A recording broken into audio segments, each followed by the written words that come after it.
I am 74 years old, and today I am not here to inspire you with success stories or to impress you with achievements. I am here to confess something that has been sitting in my heart for many years.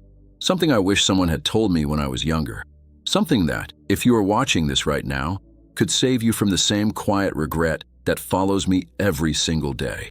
People think the biggest mistakes in life are about money, careers, or bad decisions. But I've learned something different. The biggest mistakes are often invisible. They don't crash loudly. They don't announce themselves.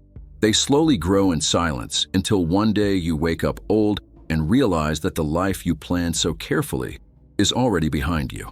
When you are young, you believe time is endless. You believe there will always be another chance, another year, another opportunity. You say things like, "I'll do it someday," or "I'll slow down later," or "I'll enjoy life after I settle everything." I used to say those exact words.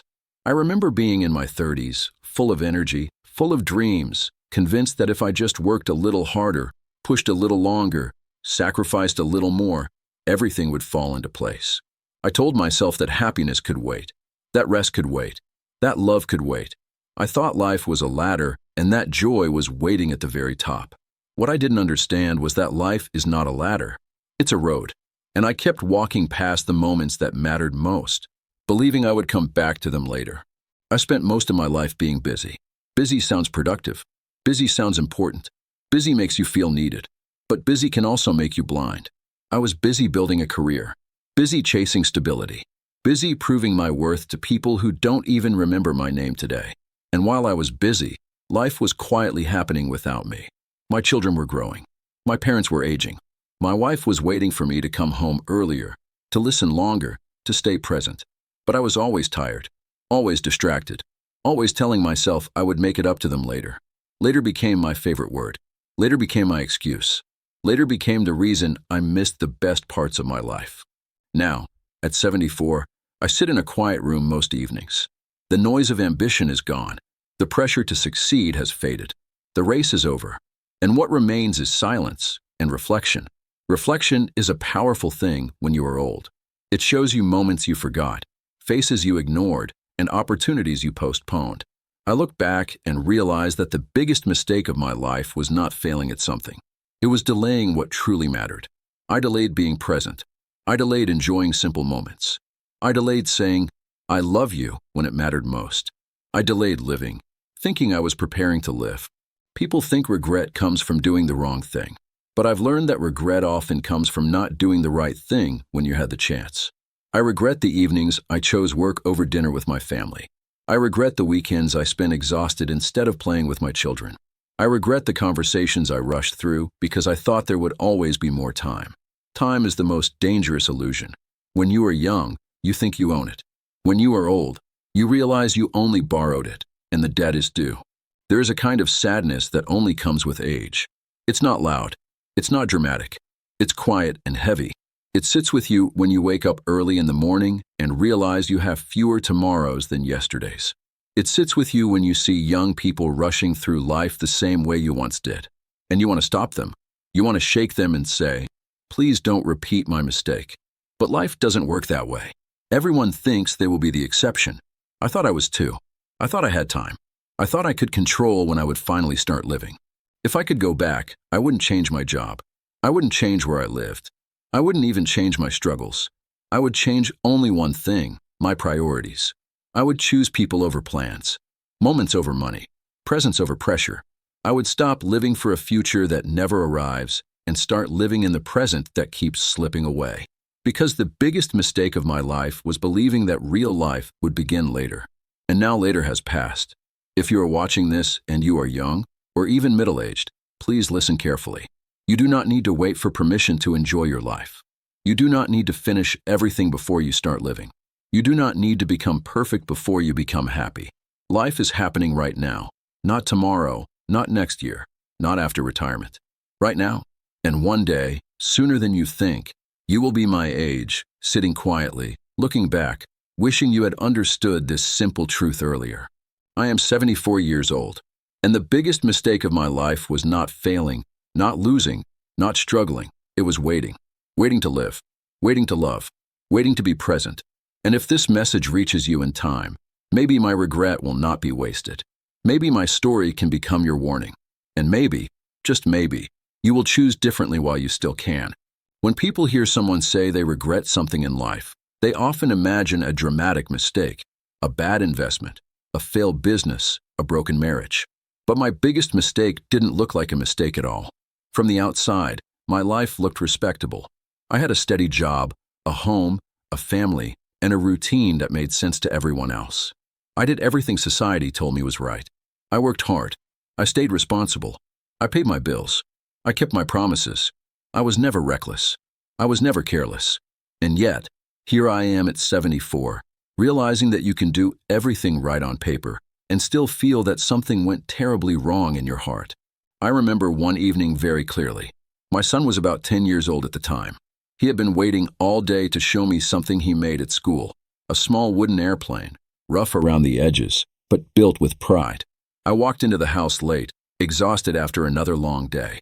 He ran toward me, holding it in his hands, his eyes shining. "Dad, look what I made," he said. I smiled, patted his head, and told him I would look at it later. Later. That word again. He waited. He sat there quietly with that airplane in his lap, watching me eat, watching me check my papers, watching me sink into the couch. By the time I finally looked at it, his excitement had faded. He smiled politely, but the moment was gone. I didn't realize it then, but that was not just a missed evening. It was a pattern I repeated for years. Moments like that don't seem important when you're living them. You think you're being practical. You think you're teaching your children discipline, responsibility, patience. But what they often learn instead is that they come second, not because you don't love them, but because you think love can wait. I loved my children deeply. I just didn't show it when it mattered most. I was always planning for their future, saving for their education, worrying about their security. But I forgot something simple. Children don't remember the money you saved. They remember the time you gave or didn't give. My wife used to tell me, "You're always here, but you're never really here." At the time, I didn't understand what she meant. I thought being present meant sitting in the same room, sleeping in the same bed, sharing the same address. Now I know better. Being present means listening without looking at the clock. It means choosing conversation over distraction. It means making people feel like they matter more than whatever else is pulling at your attention. I was physically there, but my mind was always somewhere else. At work, at tomorrow, at the next problem to solve. And slowly, without meaning to, I taught the people I loved how to live without me. Years passed like that. Not in chaos, not in tragedy, in routine. And that's what makes it dangerous. You don't notice routine stealing your life until it's already gone. One day your children are small.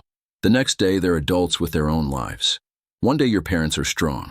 The next day you're sitting beside their hospital bed, wishing you had visited more often. One day your wife is laughing beside you. The next day you're standing alone in a quiet house, listening to echoes of a life that once felt busy and full. I lost my wife 6 years ago. She didn't die suddenly. It was slow. Illness took her piece by piece. During those long months, I sat beside her bed many nights, holding her hand, wishing I could trade all my achievements for just a little more time. One night, she looked at me and said softly, "We were always waiting for life to slow down, and now it finally has." That sentence has never left me, because she was right. We spent decades running, and only when we were forced to stop did we realize how much we had missed along the way. After she passed, the house became unbearably quiet. Not the peaceful kind of quiet, the heavy kind. The kind that reminds you of everything you didn't say, every moment you rushed through, every time you chose later over now. That's when regret truly began to settle in my heart. Not regret for loving her. I loved her deeply. Regret for not showing it enough. Regret for not slowing down sooner. Regret for thinking I had unlimited time. Now when I see young couples rushing through life, I recognize myself in them. I see the tired eyes, the endless schedules, the belief that everything will be perfect once they reach some invisible finish line. I want to tell them there is no finish line. Life doesn't wait for you to be ready. Life happens while you're planning for it. And if you're not careful, you'll wake up one day like me, surrounded by memories, but wishing you had made more of them. The biggest mistake of my life wasn't one decision. It was a way of living, a way of always postponing joy, connection, and presence. I thought I was being responsible. I was actually being absent. And absence is something you can never fix later. You can't go back and attend your child's school play.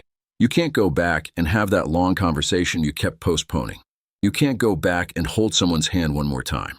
Life doesn't give refunds on time. If you're listening to this and you're busy, exhausted, stretched thin, I understand you. I was you. But please don't confuse being busy with being fulfilled. Don't confuse responsibility with sacrifice of everything that matters. You don't need to abandon your goals. You just need to stop abandoning your life while chasing them. I learned this lesson too late. But you don't have to. My story doesn't have to be yours. You still have time, not infinite time, but enough. Enough to choose differently. Enough to be present. Enough to stop waiting for the perfect moment and start living in the imperfect one you already have. There is a strange moment that comes in life when you finally stop running. Not because you want to, but because you no longer can. Your body slows down. Your schedule empties. Your phone rings less often. And suddenly, you are left alone with your thoughts. For many years, I feared silence. I filled every moment with work, noise, responsibility, and routine. Silence felt uncomfortable because silence forces you to listen to yourself. And when you finally listen, you begin to hear all the things you tried to ignore. At 74, silence has become my daily companion. And in that silence, I have learned more about life than I ever did in all my busy years combined. I used to believe that success meant being needed, that if people depended on me, if my work mattered, if my schedule was full, then my life had value. But now I understand something painful and beautiful at the same time. Your value is not in how busy you are, but in how deeply you connect. When the world no longer needs your productivity, what remains is who you were to the people around you. Were you kind? Were you present? Were you gentle when it mattered? Or were you always in a hurry, always distracted, always promising time you never truly gave? There were nights after my wife passed away when I would sit alone in the living room and replay old conversations in my mind. Not the important ones, the ordinary ones. The small talks at dinner. The casual moments I rushed through. The times she wanted to tell me about her day and I nodded while thinking about something else. I never imagined those simple moments would become the ones I missed the most. When you are young, you chase big dreams. When you are old, you miss small moments. That is one of life's quiet ironies. People often ask me, if you could go back, what would you change? And for a long time, I didn't know how to answer. But now I do. I would change my sense of urgency. I lived as if everything was urgent. Deadlines, goals, expectations, plans. But I treated the most important things as if they were optional. Family dinners, long walks, deep conversations, simple joys. I reversed my priorities without even realizing it. And by the time I understood, it was too late to rearrange them. There is a heavy kind of loneliness that comes with old age. Not the loneliness of being alone, but the loneliness of being misunderstood. People see you as someone who has lived a full life. They say things like, "You must have so many memories." And yes, I do. But I also have many empty spaces where memories should have been.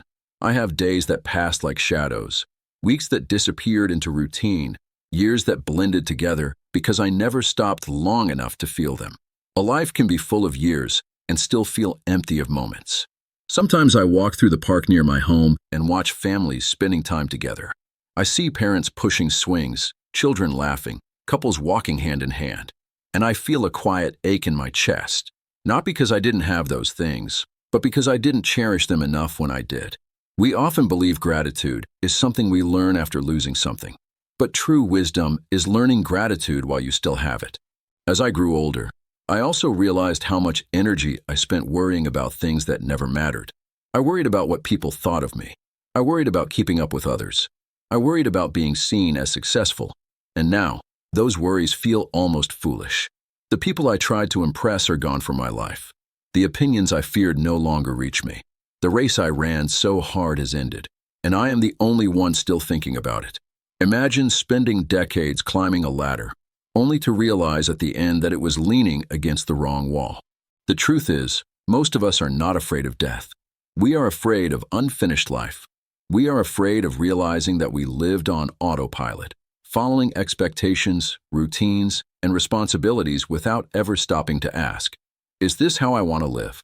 I didn't ask that question until my hair turned gray and my hands began to shake. I waited for life to slow down before I started paying attention. But life doesn't slow down for you. It only speeds up as you get older. If you are listening to this and you feel tired, overwhelmed, and stretched thin, I want you to understand something important. You are not weak. You are human. But don't make the same mistake I did by thinking exhaustion is a badge of honor. Rest is not laziness. Joy is not a distraction. Presence is not a waste of time. These are not extras in life. They are life. The biggest mistake of my life was believing that someday I would finally live the way I wanted. I kept telling myself, after this project, after this promotion, after this responsibility. But life doesn't wait for after. Life happens in the middle of everything. And if you keep postponing joy, one day you will wake up with nothing left to postpone it for. At 74, I don't have the power to change my past. But I do have the power to share my truth. And my truth is simple. Don't live your life as if it's a rehearsal. This is not a practice round. This is the only performance you get. And when the curtain falls, the applause you will care about will not be for your achievements. It will be for the love you gave, the moments you shared, and the people who felt seen because of you. As I sit here at 74 years old, there is one feeling that follows me more than any other. Not anger, not sadness, not even fear, but clarity. Clarity comes when most of your life is already behind you. Clarity comes when the noise fades and the truth finally speaks. And the truth I have learned is this. Life is not cruel because it ends. Life is cruel when we forget to truly live while it is happening. We waste so much time preparing for a future that is never guaranteed, and so little time appreciating the present that is right in front of us. I used to believe that life would eventually slow down, that one day I would wake up and finally feel ready to enjoy it, ready to rest, ready to be present, ready to focus on what really mattered. But that day never came, not because it couldn't, but because I kept postponing it. I told myself I would live more when things became easier. But life doesn't become easier. You just become older. And by the time you realize that, you wish you had lived more when your body was stronger, your mind was clearer, and your heart was less burdened. Now, when I look back, I understand that the biggest mistake of my life was not a single decision. It was a habit of waiting for the perfect moment, waiting for the perfect conditions, waiting for permission to be happy. But life does not reward those who wait. It rewards those who choose. Choose to be present. Choose to love loudly. Choose to slow down even when the world tells you to speed up. If you are watching this and you feel like life is moving too fast, that is not a sign to run faster. That is a sign to pause. Look at the people around you. Look at the moments you are rushing through. Look at the days that are passing without leaving a memory behind. One day, you will wish you could return to this exact moment, not to change something big, but to appreciate something small. I often imagine what I would say to my younger self if I could sit across from him right now. I would not lecture him about success. I would not warn him about money. I would not scare him with stories of failure. I would simply say, stop waiting. You are already living the life you will one day miss. Because that is the cruel beauty of time. You never realize the value of a moment until it becomes a memory. There is something powerful about regret when you use it correctly. Regret can destroy you, or it can guide someone else. I cannot go back and change my life. But if my story can help you change yours, then maybe my biggest mistake will not be meaningless. Maybe my pain can become your protection. Maybe my silence can become your warning. Please don't misunderstand me. I am not telling you to abandon your responsibilities. I am not telling you to quit your dreams. I am telling you to stop sacrificing your life in the name of them. Dreams should add to your life, not replace it. Work should support your happiness, not steal it. Success should give you freedom, not chains. You do not need to wait until you are old to start living wisely. You do not need to lose someone to appreciate them. You do not need to reach the end to understand what mattered. You can choose differently today. Right now, this very moment. Call the people you love. Spend time with them without checking the clock. Listen when they speak without planning your reply. Laugh without worrying how it looks. Rest without feeling guilty. Be present without needing a reason. Because one day, you will sit where I sit now, with memories instead of plans, with reflections instead of ambitions. And when that day comes, I want you to look back and smile. Not because your life was perfect, but because you truly lived it. I am 74 years old, and the biggest mistake of my life was waiting for life to begin. Please, don't make the same mistake. Follow this channel for more real-life lessons you won't hear anywhere else. I am 74 years old, and today I am not here to inspire you with success stories or to impress you with achievements. I am here to confess something that has been sitting in my heart for many years. Something I wish someone had told me when I was younger. Something that, if you are watching this right now, could save you from the same quiet regret that follows me every single day. People think the biggest mistakes in life are about money, careers, or bad decisions. But I've learned something different. The biggest mistakes are often invisible. They don't crash loudly. They don't announce themselves. They slowly grow in silence until one day you wake up old and realize that the life you planned so carefully is already behind you.